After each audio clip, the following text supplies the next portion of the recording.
6, 5, 9 વિદ્યુત તથા પરિપથ. તો આપણે આજે વિદ્યુત વાહક અને વિદ્યુત અવાહક વિશે જાણીતી મેળવીએ. નમસ્કાર, શ્રી ઠાકર પ્રાથમિક શાળા ઓમકારેલા હર્ષિતા.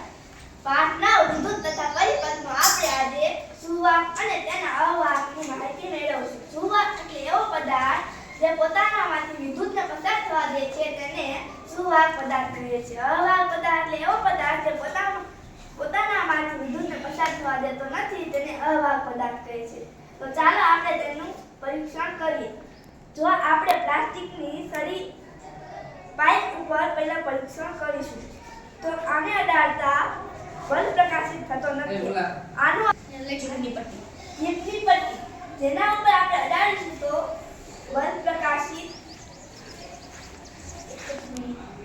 નહીં થાય, કેમ કે આ અવાહક પદાર્થ છે તેનાથી બલ્બ પ્રકાશિત થતો નથી.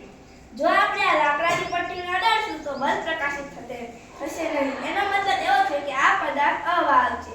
જે તેની ગ્રેફાઇટને અડાડશું તો બલ્બ પ્રકાશિત થશે.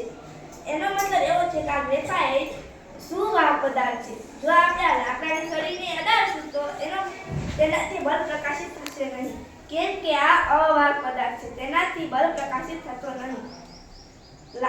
લોખંડની ખીલી જે સુવાહક પદાર્થ છે તેના પર વિદ્યુત પસાર થઈને બલ્બ પ્રકાશિત થાય છે.